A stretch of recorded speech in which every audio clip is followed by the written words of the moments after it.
كل نفس ذائقة الموت وإنما توفون أجوركم يوم القيامة فمن زحزح عن النار وأدخل الجنة فقد فاز وما الحياة الدنيا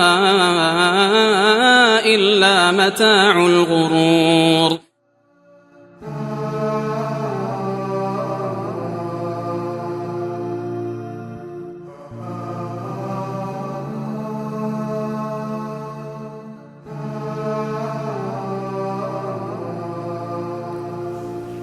بسم الله الرحمن الرحیم. عرض سلام و ادب و احترام دارم خدمت همه شما بینندگان عزیز و ارجمند، خوبان و مهربانانی که تا این قسمت از برنامه سفر آخرت ما رو یاری کردید تا قدم زنان به همراه شما خوبان و عزیزان بررسی کرده باشیم مسیر سفر آخرتمون رو. اگر به انسان بگن یک معامله کوچک انجام بدیم و 40 سال، 50 سال، 60 سال شما فقط بعضی از موارد رو مد نظر داشته باش و به خاطر اینکه در دنیا راحت تر زندگی بکنی و بهتر زندگی بکنی و علاوه بر اینکه روحت سالم باشه و با توجه به طبیعت دنیا که مشکلات داره، سختی ها داره، مصیبت ها داره، غم و اندوه ها داره، روحت با وجود همه اینها آرام باشه، در کنار اینکه جسمت هم به نحوی باش تعامل داشته باشی و برخورد بکنی که مصیبتی سراغش نیاد حتی الامکان و در یک جمله خلاصه بکنیم هم به روحت برسی و هم به جسمت تا از زندگی که فعلا در دنیا داری لذت ببری و علاوه بر این در اون دنیا هم میلیاردها میلیارد سال ناز و نعمت و ثروت و آسایش بی حد و حصر بهت داده میشه. این در یک طرف اگر این گونه معامله کنی اون رو هم خواهی داشت و در مقابل طرف دیگه همین 50-60 سال رو هر جوری که دوست داری زندگی کن. مشکلات هست، سختی ها هم هست، مصیبت ها هم هست. وقتی مشکلات و سختی ها و مصیبت ها اومد سراغت شاید نتونی خودتو کنترل بکنی، شاید نتونی تسلط داشته باشی بر روح خودت، چرا که وابسته‌ای به این دنیا و چه بسا که خیلی وقتها دنیا گیرت نمیاد و آزرده روحی، آزرده جسمی و جسم تو هم مثل بقیه انسان هایی که زندگی میکنن در معرض مشکلات هست. در مقابل میلیارد سال در آخرت در عذابی که پایانی نداره، عذابی که مرگ رو هم به همراه نخواهد داشت و فقط شکنجه است. کدوم رو انسان انتخاب میکنه؟ اگر به بچه‌ای که تازه به عقل خودش اعتماد کرده و تازه حرف زدن یاد گرفته هم این مسئله گفته بشه و اختیار داده بشه، مشخصه که کدوم رو انتخاب میکنه. حکایت زندگی ما هم در دنیا این گونه است. ما الله تعالی به ما اختیار داده تا سرنوشت خودمون رو انتخاب بکنیم بین بهشت و جهنم. بهشتیان کسانی هستند که در دنیای خودشون هم زیبا زندگی میکنن و آخرت که به طریق اولا زیباست. در این برنامه هم در ادامه بررسی بهشت و نعمت‌های اون با شما عزیزان و خوبان هستیم تا بررسی بکنیم این نعمت عظیم الهی رو، نقطه‌ای که دیگه انسان خیالش جمعه و میتونه آسوده خاطر باشه از اینکه آزاده و تمام نعمت‌ها و تمام وسایل رفاه و آسایش در اختیارش. به همراه کارشناس محترم برنامه جناب مولانا مجیب الرحمن انصاری عزیز که از ابتدای سفر آخرت تا این لحظه در این برنامه ها ما رو همراهی کردن و صحبتشون استفاده کردیم، این موضوع رو پیگیری خواهیم کرد. جناب مولانا سلام عرض می‌کنم. تشکر. خدمت شما و همه بینندگان عزیز و گرامی، السلام علیکم و رحمت الله و برکاته. در خدمت شما. جناب مولانا در برنامه گذشته درباره بهشت صحبت کردید که الله متعال در آیات مختلف وصف کرده بعضی از اوصاف بهشت رو و فرمودید که انبیا در رأسشون رسول الله صلی الله علیه و سلم اولین کسانی هستند که وارد بهشت میشن و به پی اونها از صحابه امت رسول صلی الله علیه و سلم، صحابهشون ابوبکر صدیق، سیدنا فاروق و دیگران، و بعد از اون هم امت اسلامی و به تبع اون بقیه امت ها وارد میشن و درهای مختلف داره. هر گروه از یک در وارد میشن، درهایی که با عبادت ها در ارتباطن و اشاره فرمودید به وسعت بهشت. و سوالی که پیش میاد اینه که خب انسان ها در دنیا بر حسب ایمان درجات و رتبه های مختلفی دارن و یقینا پیش الله متعال هم در یک سطح نیستن انسان ها. در بهشت چگونه است؟ آیا بهشت هم اونجا طبقات داره و فرق میکنه بین کاخی که به من مسلمان داده میشه و کاخی که به شما داده خواهد شد؟ اعوذ بالله من الشیطان الرجیم. بسم الله الرحمن الرحیم. و من یأتیه مؤمنا قد عمل الصالحات فاولئک لهم الدرجات العلی. صدق الله العظیم. واقعا وصف بهشت انسان به وجد میاره و انسان به حالتی میاره که خدا کنه که همیشه که وصف بهشتر میکنیم که ما رو به وجد میاره در عرصه های عبادت یاد ما که بیایه که عبادت رو درست و صحیح انشاءالله انجام بدیم و شوق پیدا کنیم برای عبادت، شوق به عبادت پیدا بشه و تا اینکه این جایگاه رو به دست بیاریم. واقعا این جایگاه انسان باید به دعا به دست آورد که ای الله ما زحمت خور میکشیم، نماز و روزه و قرآن و اطاعت و اینها، ولی فضلتون شامل حال ما بشه. بدون شک. الله سبحانه و تعالی در عرصه درجات بهشت در قرآن عظیم شان میفرماید و من یأتیه مؤمنا قد عمل الصالحات. او کسانی که میآیند از مؤمنین با عمل صالح که در دنیا عمل صالح انجام دادن، فاولئک لهم الدرجات العلی. اینها درجات بلندی دارن. از این آیه مبارکه معلوم میشه که وقتی درجه اعلی شد درجات دیگری هم هست و چیز واضح هم هست که درجات باید متفاوت باشه. در حدیث رسول الله صلی الله علیه و سلم فرمودن باب الصلاه باب اینهای. ببینیم که جایگاه صدیق اکبر که یک اشاره دیگه هم بکنیم که شاید بعضی بگن چرا ابوبکر صدیق اول داخل بشه؟ خب این فضل الهی شامل حال صدیق اکبر شده که از بین امت اول داخل بشه. وقتی رسول الله صلی الله علیه و سلم این حدیث رو میخوانن، سیدنا ابوبکر صدیق میگن یا رسول الله آیا کسی هست که از این همه دروازه ها داخل بشه؟ رسول الله صلی الله علیه و سلم میگن که ما امیدوارم که تو از اینها باشی و تو از همه دروازه ها به تو صدا کنه که ابوبکر بیا از ما وارد بشه، چون همه صفت ها به طور کامل شامل حضرت ابوبکر صدیق بود. خب درجه حضرت ابوبکر صدیق چیز واضح و مسلمه که تا دیگه صحابه از صحابه تا تابعین و بالاخره تا انسان های امروزی متفاوته. اگر بخوایم که به طور خلاصه و فشرده بگیم بالاترین درجه در بهشت از آن رسول معظم اسلام صلی الله علیه و سلم که او یک مقام وسیله هست که فرمودن که اگر هر کس این مقام از خدا بر من بخواهه، که میبینیم بعد از اذانها وقت قبولیت دعا و رسول الله صلی الله علیه و سلم خواسته میشه که آتی محمد الوسیله، ای الله بدی مقام بر رسول الله و رسول الله صلی الله علیه و سلم هم میفرمایند که هر کس این مقام به من بخواهه حلت له الشفاعه، شفاعت هم بر از واجب میشه. خب چیز واضحه که مقام از رسول الله صلی الله علیه و سلم، بازم رسول الله صلی الله علیه و سلم امت متوجه میسازن که در بهشت هم چنین مقامی هست و ما امیدوارم که از ما باشه. این بالاترین مقام و بالاترین درجه. پایینترین درجه در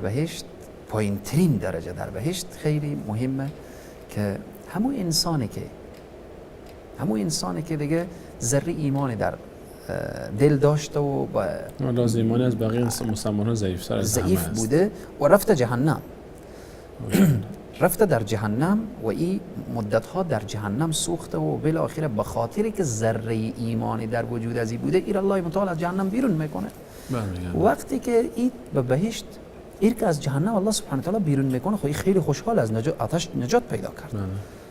خداوند جل جلاله میگه خب برو دیگه. میگه یا الله کجا برم؟ من از آتش بیرون کردی دیگه هم جای برم؟ الله سبحانه و تعالی میگه برو به بهشت. حتی در حدیث رسول الله صلی الله علیه و آله وقتی که حدیث رو میگن تبسم میکنن که دندانهای مبارک معلوم میشن، بعد این شخص میگه یا الله مگر شوخی داری خودی من بهشت مر نجات دادی کم نیه؟ الله سبحانه و تعالی میگه برو در بهشت. بهشت که داخل میشه بعد میگه خب یا الله من در بهشت برم، خب چی روح ندارم چیزی ندارم. الله سبحانه و تعالی میگه تو داخل بشو. وقتی که داخل بهشت میشه پایین ترین درجه بهشت برای ازی داده میشه، پایین ترین درجه. چقدر داده خواهد شد؟ در حدیث رسول الله صلی الله علیه و آله میفرمایند که برای ازی به اندازه یک پادشاه دنیا برای ازی در بهشت همون امکانات پادشاه دنیا، یعنی که کل دنیا رو کسی پادشاه باشه، کل دنیا رو پادشاه باشه، همین امکانات برای ازی. بعد الله سبحانه و تعالی میگه اینا به تو تعلق داره. هنوز باور نمیکنه که نعمت الله سبحانه و تعالی در حدیث میگه به اندازه 10 پادشاهی دنیا الله اکبر برای ازی داده میشه. وقتی که این به اونها متوجه میشه که این ازمنه، این مکان، این خانه، این زندگی، بعد این به الله سبحانه و تعالی چی میگه؟ میگه یا الله غیر از اینقدر که به من دادی به دیگه کس هم اینقدر دادی؟ الله اکبر. یعنی احساس میکنه که دیگه در بهشت از این دیگه هیچ کس مقام بالاتر و والاتری نداره، به نعمت‌های گوناگونی میرسه. این پایین ترین یعنی درجه بهشت. 10 برابر دنیا، 10 برابر دنیا، 10 برابر ملک دنیا. که این نمیگیم که حال پادشاهی یک مملکت شده و یک کشور شده، پادشاهی کل کره زمین. که این پایین ترین درجه و درجاتی که شهدا دارن چیز واضح و مسلمیه که در اون منقارها و در شکم اون مرغان سبز قرار دارن که بیشتر سیر میکنن از این شاخه و به این شاخه، و حافظان قرآن جایگاه دارن و بالاخره به طور خلاصه و فشرده یعنی در بهشت مقام ها و جایگاه ها همه متفاوته. اما یک سوال اینجا میاد که صحابه از رسول الله صلی الله علیه و آله پرسان کرد یا رسول الله من شما خیلی دوست دارم، شما در بهشت مقام شما بالا، خب ما نمیرسم به مقام شما گفت، ولی من دوست دارم شما ببینیم صحابه چقدر عاشق رسول الله صلی الله علیه و آله. من دوست دارم شما رو در بهشت ببینم، من چه کار باید کرد؟ رسول الله صلی الله علیه و آله فرمودن المرء مع من احب. هر کس دوست داشته باشه با اونه و تو در بهشت مر میبینی. و در بهشت حالتی داره چون ولکم فیها ما تشتهیه، انسان در خانه خود، در قصر خود، در اون منازل خود نشسته، یک بار آرزو میکنه که کاش که فلانه را میدیدم و میبود، میخوای حرکت بکنه و این آرزو در دل پیدا میشه که این دروازه باز کرد و داخل شد. همدیگر میبینن، ملاقات میکنن، بهشت صحبت میکنن و جای عیش و استراحت که استراحت میکنن. این به طور خلاصه و فشرده درجات بهشت بود. جناب استاد از قصرهای بهشتی برامون بگید، از چیزی که به هر حال وقتی که انسان در بهشت فکر میکنه محل زندگی انسان غالبا یک خونه هست و در بهشت چیزی که چشم نوازه، به هر حال انسان همیشه دوست داره این چیزا رو دیگه، نمیتونیم منکر بشیم، همین ما این حقیقتی است که دوست داریم. و قصرهای بهشتی و اون قصرهایی که انسان در اون جاودانه تا ابد زندگی خواهد کرد بدون غم و غصه و تهدید و ترس، چگونه خونه هایی داریم انشاءالله؟ بهشت که سر تا سر نعمته. شما ببینیم به اولین مرحله که انسان داخل میشه برای از او سلام، یعنی سلامتی اینجیه، امن، امانه و خوش آمدیده.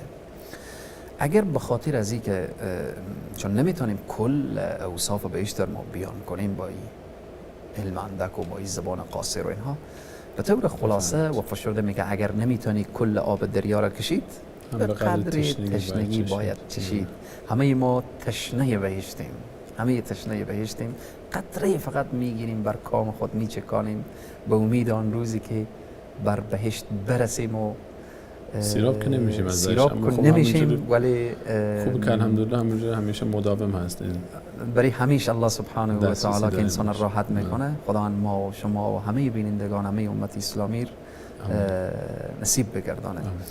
در بهشت وقتی که ما و شما از پهناور گفتیم که عرضها که عرض السمایه، قصرهای بهشت در حدیث رسول الله صلی الله علیه و سلم میفرمایند که خب قصر عموما وقتی که بنا میشه، یک خانه بنا میشه، مثلا این خانه‌ای که ما شما میبینیم با این زیبایی بنا شده، خب از خشت و از سنگ و از چوب و چونه و طبعاً بهشت هم قصرها از وقتی که ساخته شده در حدیث میاره که یک خشت از طلای و یک خشت از نقره.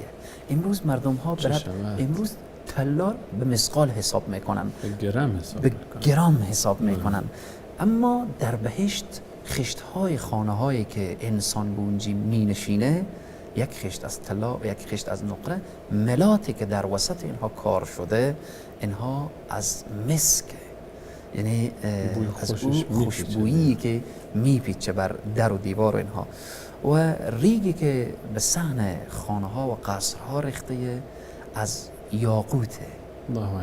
سبحان الله. وقتی که انسان اینها رو میخونه میگی تصورش مشکله، چرا واقعا تصورش برای ما مشکله، یعنی حقیقتا نمیشه چون در دنیا نداریم ما چیز واضحه، مثالهای ما در دنیا چون نداریم، تصورش برای ما مشکله. ایرا هم شما ببینیم قصرهای مجلل دنیا از آن قلدرای دنیاه، اما این بهشتی که ما تعریف میکنیم این از آن کینه، از او ضعیفی که شاید در گوشه از دنیا افتاده باشه، هیچ کس به او توجه نداره، ولی بهشت از آن خود کرده، چی زن باشه چی مرد باشه. بلال حبشی این بهشت از کینه، از بلال حبشی، سمیه، عماره، یاسره.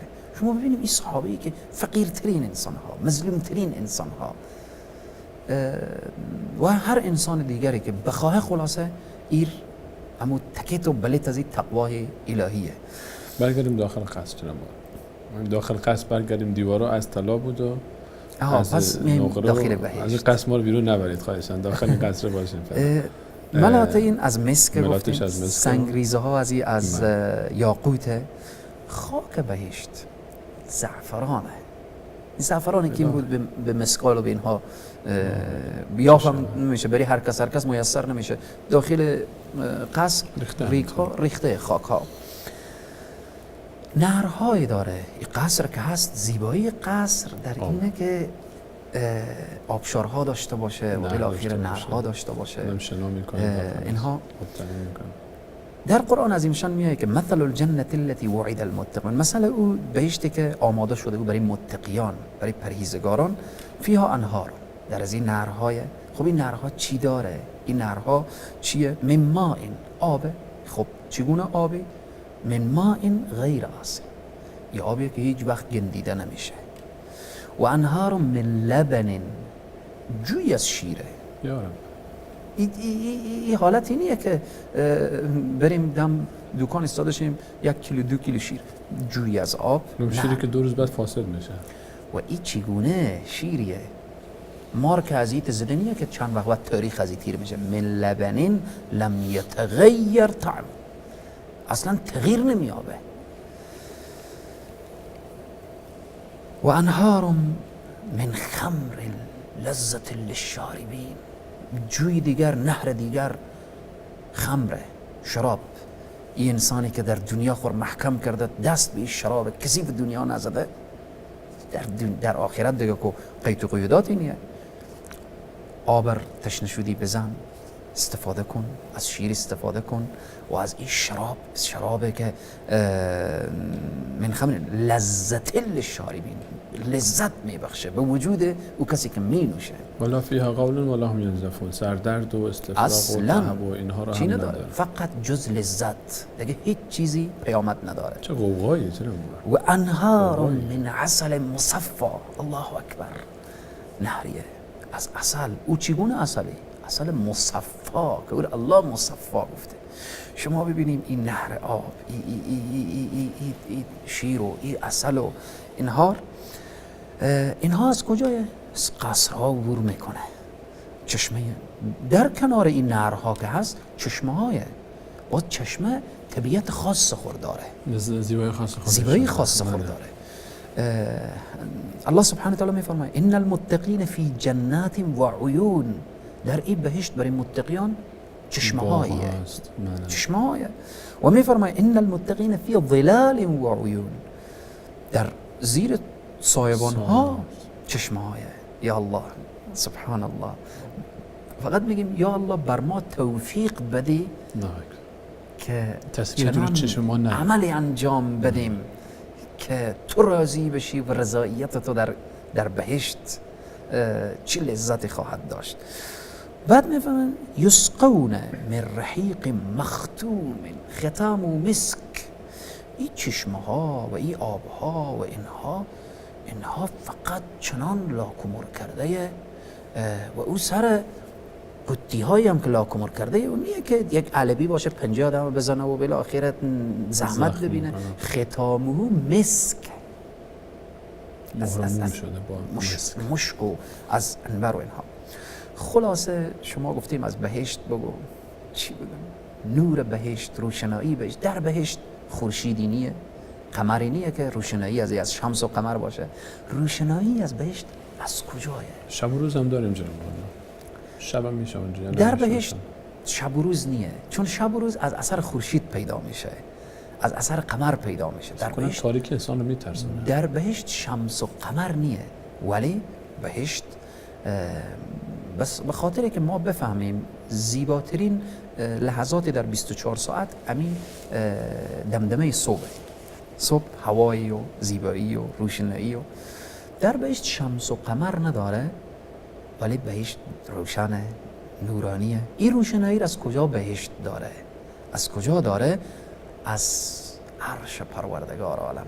چون سقف بهشت در روایت میاره که عرشه، سقف بهشت عرشه. ما فعلا سقف دنیا آسمانه، بعد از آسمان آسمانه، باز آسمانه، باز آسمانه، باز آسمانه. روایت میاره که فوق آسمان ها سدرة المنتهی، بعد از سدرة المنتهی میره دیگه که عرش. ولی مستقیم سقف بهشت عرش پروردگار عالمه که این همو تجلیات عرش بهشت روشن کرده. بوی بهشت که وقتی میگیم ملات از مشک زعفرانه و این عطر بهشت چگونه بویه، در روایات میاره که انسان ها وقتی طرف بهشت روان میشن، بعضی روایات آمده که 40 سال که به بهشت انسان بمانه بوی به مشام انسان میرسه. بعضی روایات 40 سال هنوز مسافت بین به بهشت مونده، بین انسان و بین بهشت 40 سال فاصله راه باشه بوی میرسه. روایت دیگه داخل خود بهشت چه خبر 70 سال بهشت دیگه و خلاصه از اینها همه گفتیم. شما از نعمت ها و اینها میگیم، خب قصر باشه، نهر باشه، شیر باشه، عسل باشه، سایه باشه و میوه فراوان که مثلا از اشجار بهشت که مثلا بگیم برای متقین چنان باغ و بستان و درخت هایی که فیا فاکهتون و نخل و رمان، میوه های رنگارنگ که از او جمله انار قرآن اشاره کرده و خرما را اشاره کرده. و خیلی جالبه که اگر یک اشاره به درختان بهشت داشته باشیم، الله سبحانه و تعالی در سوره واقعه میفرماید و اصحاب الیمین ما اصحاب الیمین، اونایی که نامه اعمال به دست راست داده بشه و اصحاب یمینن یعنی خوشبختایان، فی صدر مخضود و طلح مندود و ظل ممدود. الله سبحانه و تعالی میفرماید که اینها در بهشت با درختایی که خار نداره، دست انسان به درخت بخوره دست خواسته زیادی ببینه، و ظل ممدود اصلا بی پایانه. در حدیث رسول الله صلی الله علیه و سلم میفرمایند که درخت طوبا یا درخت های بهشت که بعضی از اثری که کسی خالصانه و مخلصانه میگه سبحان الله والحمد لله ولا اله الا الله والله اکبر، از اثر این خدای تبارک و تعالی درخت در بهشت که اسب سوار فقط 100 سال اسب سوار در زیر این درخت روان باشه، هنوز سایه درخت در نمیتونه طی بکنه. به زیر از این درخت این انسان متقی و اصحاب یمین چیه؟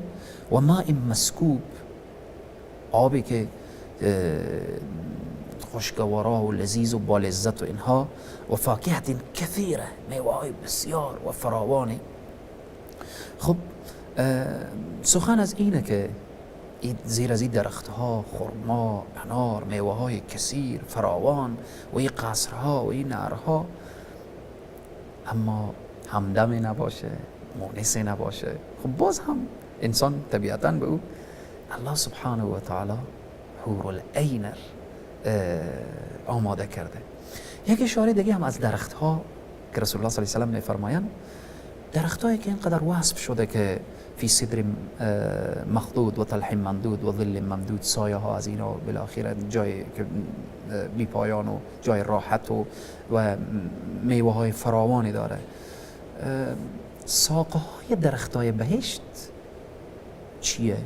رسول الله صلی الله علیه و سلم میفرمایند که ساق درختان بهشت طلایه من الذهب، اینا از طلایه، اینها چوبینیه که اینها بپاشه و بالاخره بریزه و چی باشه، از طلا هست.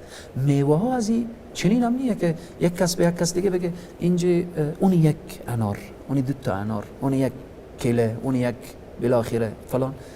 میوه ها بر درختان چینده، انتظار نیه که شخص انتظار بکشه که باشه این درخت فصل از این بیای میوه بکنه. سال به 12 ماه که مثال دنیوی ما و شما میگیم، برای ابد درخت ها میوه داره. در کنار این همه نعمت ها الله سبحانه و تعالی حور العین، حور العین الله سبحانه و تعالی زنهایی که در بهشت قرار داده که با چشمان سیاه و چشمان بزرگ و با اون زیبایی که الله سبحانه و تعالی اونها رو تیار کرده، و اشاره میکنه که حور مقصورات فی الخیام، حورایی که اونها در خیمه ها فقط انتظار انسان متقی و پرهیزگار میکشن. اشاره میکنه لم یطمسهن انس قبلهم ولا جان، اینا هیچ دست لمس نکرده.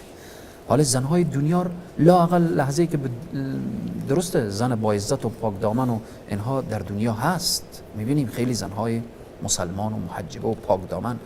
خب زنهای دنیا مگر لمس، هدف از لمس اینه که یعنی اونا شکلی نیه که دوران طفولت تیر کرده باشن که اونها کسی گرفته باشه و لمس کرده باشه و جمع جور کرده باشه تا بزرگ شده باشن.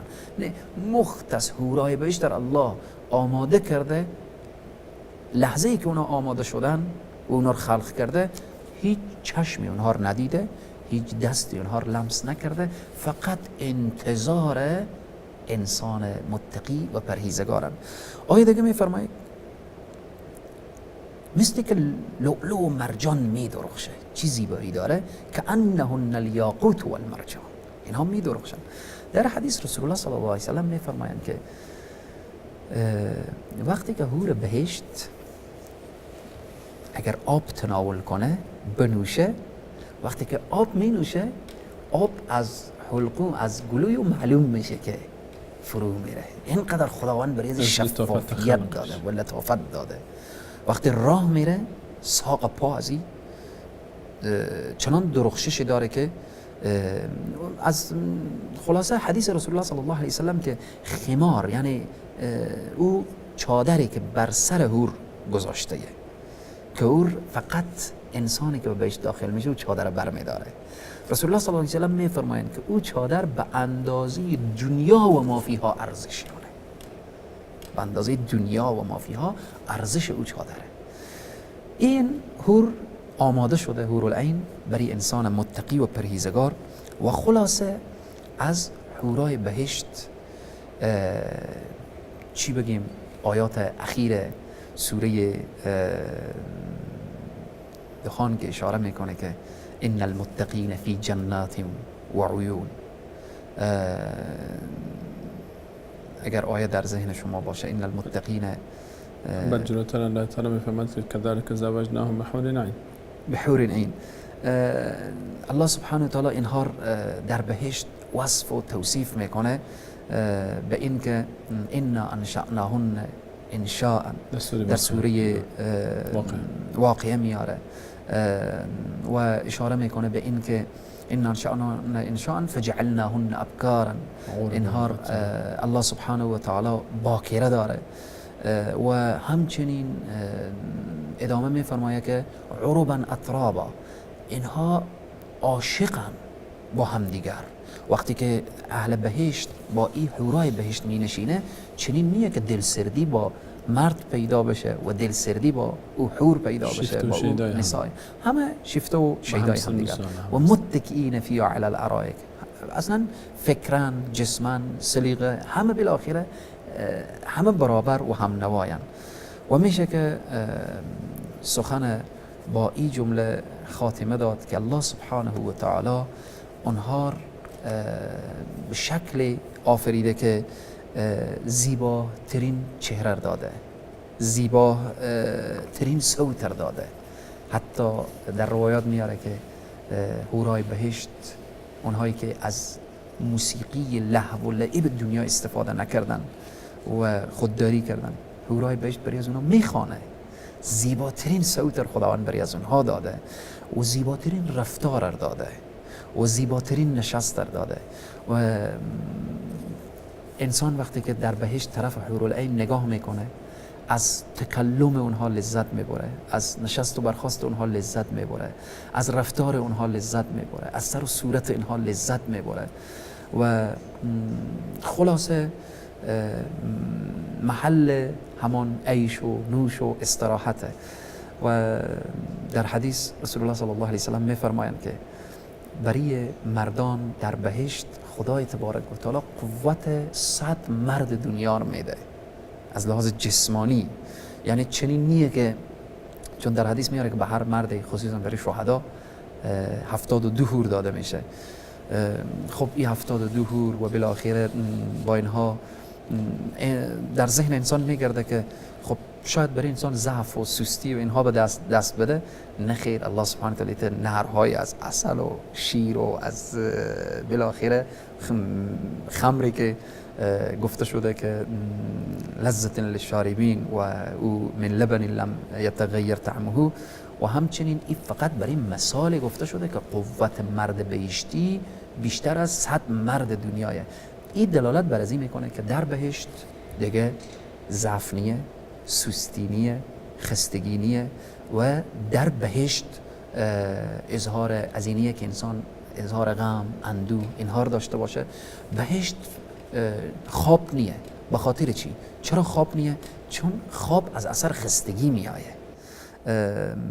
دیگه بنابراین این به طور خلاصه و فشرده از بحث بهشت و اینها بود که چون میگیم وقت ما تمام میشه که نعمت بسیار عظیم و بزرگ دیگریه که نصیب بهشتیان میشه که او چی خواهد بود انشاءالله و برنامه بعدی انشاءالله.